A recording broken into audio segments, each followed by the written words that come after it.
Dear student, हम आज linear algebra का जो टॉपिक कर रहे हैं वो है आइजन वैल्यूज, आइजन स्पेसिस, साथ साथ डायगोनलाइजेबल और अलजेब्रिक मल्टीप्लिसिटी और ज्योमेट्रिक मल्टीप्लिसिटी। तो हमारा फर्स्ट क्वेश्चन जो यहाँ पर हम एग्जाम्पल कर रहे हैं वो है find the eigen values and the corresponding eigen spaces of A matrix whether A is diagonalizable, find a matrix P that diagonalized A and find D matrix P inverse AP। इसका third part है find algebraic and geometric multiplicity of each eigen values of the matrix A. D है find eigen values of A power 5 and find A power 5 matrix. Matrix जो हमारे पास given है वो हमारे पास given है -1 3 1 0 0 0 1 -3 -1। सबसे पहले जो भी हमारे पास मैट्रिक्स गिवन होगा उसकी हम आइजन वैल्यूज फाइंड करने के लिए पॉलिनोमियल कैरेक्टरिस्टिक इक्वेशन बनाएंगे, जो कि हमें पता है determinant of A minus lambda I के इक्वल होती है। इक्वेशन में A matrix as it is है और माइनस लैम्डा आई, ठीक है। आई आपके पास आइडेंटिटी मैट्रिक्स होता है, तो lambda multiply by identity matrix, diagonal में लैम्डाज आ जाएंगे, जो लैम्डाज यहाँ पर आ गए माइनस के साथ क्योंकि माइनस हो रहे हैं। इसकी हमने डिटर्मिनेंट को ओपन किया तो -1 minus lambda as it is आया। ये रो और ये कॉलम लेफ्ट करेंगे तो ये मैट्रिक्स 2/2 का डिटर्मिनेंट हमने लिखा, minus lambda multiply by this one 0 multiply -3 0। Middle term 0 वाली थी टर्म्स, तो 0 वाली टर्म्स हम नहीं लिखेंगे। इसके बाद थर्ड टर्म है 1 की हमने लिखी, ये रो ये कॉलम लेफ्ट किया, 3 मल्टीप्लाई बाय 0 माइनस की साइन और फिर ये माइनस लैम्डा, तो 2 टाइम्स माइनस आया तो ये माइनस माइनस प्लस हो गया आपके पास, ठीक है। अच्छा, अब आपके पास इसके बाद आपको ये देखना है कि इसकी सिंप्लीफिकेशन कैसी करनी है। इसकी simplification -1 minus lambda as it is, minus lambda इन दोनों टर्म से मल्टीप्लाई हुआ, lambda plus lambda square plus lambda as it is आ गया आपके पास, ठीक है। ये -1 से दोनों टर्म मल्टीप्लाई हुई, माइनस में हो गई, ये माइनस लैम्डा से मल्टीप्लाई हुई, minus lambda square minus lambda cube minus lambda square minus lambda cube plus lambda. Simplification की हमने इसमें, सिंप्लीफिकेशन की हमने लैम्डा क्यूब की वैल्यू लैम्डा स्क्वायर की और लैम्डा की वैल्यू हमने राइट अप की। अच्छा जी, अब हमने देखा कि लैम्डा वाली वैल्यू तो हमारे पास हो रही है प्लस माइनस से कैंसिल आउट, तो अब हमारे पास आ गई minus lambda cube -2 lambda square. इसमें से लैम्डा स्क्वायर कॉमन लिया हमने माइनस का, तो लैम्डा प्लस 2 रह गया और इसकी रूट्स आ गई lambda equal to 0 lambda equal to 0 क्योंकि यहाँ स्क्वायर है और इक्वल टू 0, और एक आ गई लैम्डा इक्वल टू -2। ये इसकी आ गई आइजन वैल्यूज़। अब आइजन वैल्यूज़ के कॉरस्पॉन्डिंग हमें आइजन स्पेसिस फाइंड करनी है, जो हमने तरीका पहले भी देखा हुआ है। सेम बेसिस में जिस तरह हम फाइंड करते हैं बेसिस, इसी तरह हम यहाँ पर फाइंड करेंगे। अब हमारे पास लैम्डा की 2 रिपीटेड वैल्यू है, लैम्डा 1 और लैम्डा 2 इक्वल टू 0 ही है, तो हमने एक पहले मैट्रिक्स लिया, ठीक है जी। जो मैट्रिक्स हमारे पास ऊपर हमने डिटरमिनेंट लिया था जिस मैट्रिक्स का, वो मैट्रिक्स लिया।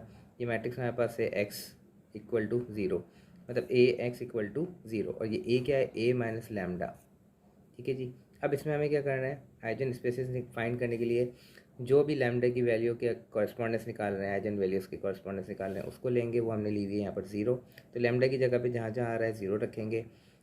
फर्स्ट स्टेप ये आइजन स्पेसिस निकालने का प्रोसीजर में यही है, ठीक है। इसके बाद हमने 0 रखा, 0 रखने के बाद हमारे पास ये टर्म्स बनी। अब इसके बाद हमें आइजन स्पेसिस निकालने के लिए पहले क्या करना होगा, जो भी गिवन आपके पास मैट्रिक्स आएगा लैम्डा की वैल्यू रखने बाद, उसको हम एक्लॉन फॉर्म बनाएंगे, रिड्यूस एक्लॉन फॉर्म करेंगे, एलिमेंट्री रो ऑपरेशंस अप्लाई करेंगे।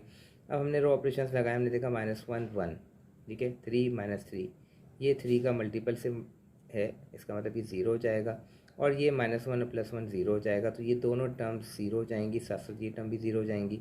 तो हमने ऑपरेशन लगाया R3 + R1, ठीक है जी।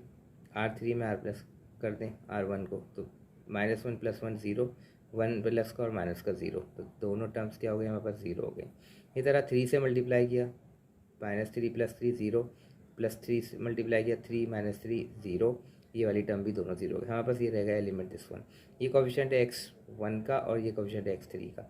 हमने लिखा from row 1 -x3 -x1 + x3 = 0। So x1 = x3, x3 को हमने सपोज किया पैरामीट्रिक फॉर्म बनाने के लिए r, तो x1 भी क्या हो गया हमारे पास r हो गया, ठीक है जी। इसी तरह अब हम यहाँ आएंगे, हमने इसको बेसिस के थ्रू सॉल्व किया, r s r। अब यहाँ पर हमने क्या देखा कि x2 मौजूद नहीं था, इसलिए x2 हमने क्या ले लिया s, क्योंकि x2 के सारे कोफिशिएंट 0 हैं लेकिन x2 0 नहीं है, इसलिए x2 equal to s parameter आ गया। 2 पैरामीटर्स आ गए तो हमारे पास यहाँ पर r और s को सेपरेट किया, r कॉमन लिया, s कॉमन लिया, तो there are 2 eigen spaces are here are the basis for the eigen spaces correspondings to the lambda equal to 0। अब हमारे पास रह गया lambda equal to 2। Lambda equal to 2 के अकॉर्डिंग अब हम देखेंगे कि लैम्डा इक्वल टू 2 के अकॉर्डिंग हमारे पास क्या निकल सकती हैं वैल्यूज़। हमने देखा लैम्डा इक्वल टू 2 रखा है इस इक्वेशन में जो हमारे पास मैट्रिक्स गिवन था, तो ये मैट्रिक्स आया। अब हमने इसके ऊपर ऑपरेशन लगाया R3 minus R1 R2 minus 3 R1, तो इसके थ्रू हमने ये दोनों रोज़ के एलिमेंट को क्या किया, 0 बनाया। इसके बाद हमने देखा ये कोफिशिएंट किसका है, x2 का, ये कोफिशिएंट किसका, x3 का। हमने इसके थ्रू यहाँ पर लिया रो 1 से, ठीक है, और ये रो 1 से, रो 1 से क्या लिया, x1 का कोफिशिएंट x3 का कोफिशिएंट, दोनों ऐड हो रहे हैं equal to 0, x1 equal to minus x3, और यहाँ से ये कोफिशिएंट उठाया हमने, कौन कौन से उठाया, 2x2 माइनस 6x3, ये कॉमन लेने के बाद 2 0 से डिवाइड किया हमने, तो यहाँ आया 3x3, 3x3 माइनस का था उधर रिमूव करके प्लस का हो गया। अब x1 में भी x3 और x2 में भी x3, इसका मतलब एक पैरामीटर सपोज होगा कोई भी हमारे पास। तो हम यहाँ देखते हैं हमने किसको एक पैरामीटर सपोज किया।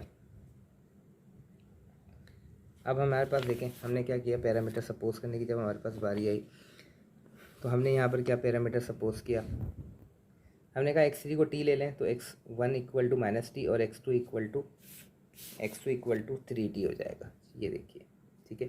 तो इनकी वैल्यूज़ निकाली हमने, t कॉमन लिया, -1 3 1 is the basis for the eigen spaces corresponding to the vector x lambda equal to minus lambda equal to -2 के लिए हमारे पास आ गया।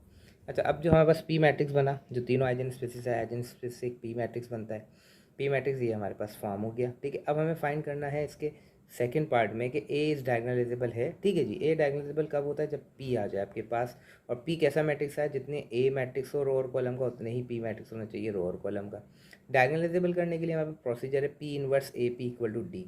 पी तो हमने फाइंड कर लिया आइजन स्पेसिस से, ए हमारे पास गिवन होता है। अब पी इनवर्स नहीं है, पी इनवर्स निकालने के लिए मैंने एलिमेंट्री रो ऑपरेशन का प्रोसीजर अप्लाई किया, ये आपको पता ही है, ये मैंने यहाँ पर कर दिया है। देखिए राइट हैंड पर एक आइडेंटिटी मैट्रिक्स दिया, जो जो ऑपरेशन मैं इस पी पर लगाऊंगा साथ साथ राइट हैंड पे आइडेंटिटी पर लगाऊंगा, और जब मेरे पास लेफ्ट हैंड साइड पर आइडेंटिटी मैट्रिक्स क्रिएट हो जाएगा पी मैट्रिक्स की जगह पर, तो इसके पैरेलल जो मैट्रिक्स होगा वो मेरे पास पी इनवर्स होगा।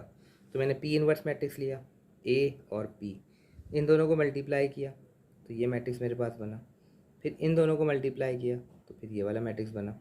और इस मैट्रिक्स की क्या इंपॉर्टेंस है, जो डी मैट्रिक्स है उसकी ये इंपॉर्टेंस है कि डी एक जो मैट्रिक्स आएगा पी इनवर्स ए पी से, उसके आंसर में एक डायगोनल मैट्रिक्स आएगा, इसके डायगोनल में ये लैम्डा 1 होगा, ये लैम्डा 2 होगा और ये लैम्डा 3 होगा।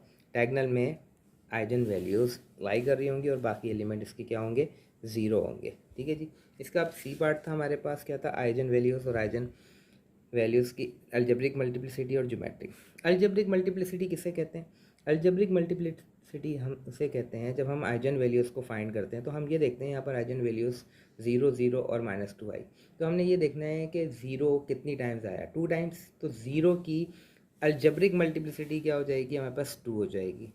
कोई नंबर अगर आइजन वैल्यूज़ में रिपीट हो रहा है, 2 टाइम रिपीट हो रहा है, तो इसका मतलब उस नंबर की अलजेब्रिक मल्टीप्लिसिटी क्या है, 2। अगर फ़र्ज़ करें एक ही आंसर आ रहा है, लैम्डा 1 लैम्डा 2 लैम्डा 3 2, तीनों के आंसर सेम आ रहे हैं, तो 2 की अलजेब्रिक मल्टीप्लिसिटी होगी 3। इस तरह -2 की अलजेब्रिक मल्टीप्लिसिटी है आपके पास 1। अब आ जाइए ज्योमेट्रिक मल्टीप्लिसिटी। ज्योमेट्रिक मल्टीप्लिसिटी हम कहते हैं जो लैम्डा के कॉरस्पॉन्डेंस आपके पास कितनी आइजन स्पेसिस आ रही हैं। अब लैम्डा था 0, उसके कॉरस्पॉन्डेंस 2 आइजन स्पेसिस आ रही हैं, तो हम कहेंगे ज्योमेट्रिक मल्टीप्लिसिटी 2 है। यहाँ पर -2 के अगेंस्ट 1 आइजन स्पेस आ रही है, तो हम कहेंगे इसकी आपके पास ज्योमेट्रिक मल्टीप्लिसिटी क्या है, 1 है, ठीक है जी। अब इसके बाद हम आते हैं नेक्स्ट, हमारे पास पार्ट है इसका डी। अब हमें डी पार्ट में हमें कहा गया है कि हम क्या फाइंड करें डी पार्ट में, डी पार्ट में हम फाइंड करें आइजन वैल्यूज़। किसके लिए आइजन वैल्यूज़ फाइंड करनी है, हमें ज़रा देखते हैं हम यहाँ पर। आइजन वैल्यूज़ हमें फाइंड करनी है जनाब लैम्डा की पावर 5 की, ठीक है जी। अच्छा, अब आपको यहाँ एक चीज़ बताते जाएं कि जितनी भी पावर हो ए की उसकी आइजन वैल्यूज़ फाइंड करनी है, तो बहुत आसान काम है कि आपको ए की निकाल लें और ए की पावर 5 की आइजन वैल्यूज चाहिए, तो जो आइजन वैल्यूज आई उसकी पावर 5 ले लें। जैसे मेरे पास ए मैट्रिक्स था जिसकी आइजन वैल्यूज आई 0 0 0 और -2, तो मुझे ए पावर 5 की आइजन वैल्यूज चाहिए, तो मैं उन आइजन वैल्यूज़ की वही पावर ले लूँगा, जैसे 0 की पावर 5, 0 की पावर 5, -2 की पावर 5, 0 की पावर 5 0, 0 की पावर 5 0, -2 की पावर 5 -32 आ गया हमारे पास। ठीक है जी। अगर मुझे कहा जाए कि ए मैट्रिक्स है, तो बल्कि वो कह रहे हैं नहीं जी, ए की पावर 100 मैट्रिक्स के आइजन वैल्यूज़ निकालिए, तो आप ए मैट्रिक्स ही की निकालेंगे आइजन वैल्यूज़। ठीक है, कैरेक्टरिस्टिक पॉलिनोमियल इक्वेशन बनाकर, और जो लैम्डास आए उनकी वो पावर ले लें, तो वही ए पावर के की लैम्डास होंगे जिनकी पावर आप लेंगे के। ठीक है, जैसे यहाँ पावर 5 का चाहिए था, तो यहाँ पर भी आपने क्या लिया, लैम्डा की पावर 5 ले ली। ठीक है जी। इसी तरह आगे जाकर आपको वो कहता है कि नेक्स्ट पार्ट है ई पार्ट। ठीक है जी। ई पार्ट में वो कहता है आपसे कि ए पावर 5 मैट्रिक्स फाइंड करें जनाब। अब आपको कहता है मैट्रिक्स फाइंड करना है। ठीक है, तो आपने क्या करना है, एक का जो मैट्रिक्स है उसका पी और पी इनवर्स निकाल लेना, जो कि आपने निकाला हुआ है। और यहाँ पर एक बात इंपॉर्टेंट आपने ये देखनी है कि पी इनवर्स ए पी बराबर होता है डी के। क्लियर? तो डी की पावर 5 का मतलब इसकी वैल्यूज़ भी क्या होंगी, पावर 5 होंगी। ठीक है। अच्छा, अब आइए, A power 5 we know that A power 5 equal to P, D की power 5 equal to P inverse. ये दोनों को याद रखिए, कोई ज़्यादा डिफरेंस नहीं है। मतलब कि हम अगर ए पावर 5 निकालना चाह रहे हैं तो वो इक्वल होता है पी डी की पावर 5 पी इनवर्स। कैसे? यहाँ ये मैं आपको थोड़ा सा प्रूफ भी दिखा दूँ कि पी इनवर्स ए पी बराबर होता है डी के। अब मैंने इसकी पावर स्क्वायर ले ली, स्क्वायर ले ली, स्क्वायर का मतलब 2 टाइम्स लिखना है, 2 टाइम्स मैंने लिखा। देखिए, P inverse A P, P inverse A P, P inverse A P. ठीक है, अब पी इनवर्स आइडेंटिटी के बराबर होता है, ए और ए किसके बराबर होता है, ए स्क्वायर के बराबर होता है। P inverse A square P के इक्वल आ गया ये वाली टर्म्स। ठीक है, तो इसका मतलब D square equal to this one. ठीक है, तो मतलब जो ए पे जितना स्क्वायर होगा उतना ही डी के ऊपर स्क्वायर होगा। तो अब आपको फाइंड क्या करना है, देखिए कि इसकी जो भी पावर हो वो ए की पावर होगी और डी की पावर होगी। अब आपको ए की पावर 5 फाइंड करना है, तो अब आपको ये देखना है कि उसके लिए पी और पी इनवर्स पता होना चाहिए और डी की पावर 5 भी होना चाहिए। तो डी की पावर 5 निकालना बहुत आसान, मैंने आपको बताया कि आइजन वैल्यू सी की बात होती है। ठीक है, अब आप देखें यहाँ पर आपने क्या किया, A power 5 equal to P, D की पावर 5 पी इनवर्स, ये फॉर्मूला अप्लाई किया, इन तीनों को मल्टीप्लाई किया, मल्टीप्लाई करने के बाद जो भी आएगा वो ए पावर 5 आ जाएगा आपके पास आंसर, और ए पावर 5 ये एक मैट्रिक्स आ गया आपके पास जो आपको रिक्वायर्ड था। ठीक है, इसको थोड़ा सा आप कंसिडर करें, देखें इसको भी किस तरह इसमें सिंप्लीफिकेशन हुई है। ये था आपके पास आइजन वैल्यूज, आइजन स्पेसेस, जो एल्जेब्रिक और ज्योमेट्रिकल मल्टीप्लिसिटी, और साथ साथ ए की पावर एन फाइंड करना और ए की पावर एन के लैम्डास या आइजन वैल्यूज़ फाइंड करना। Thank you for watching.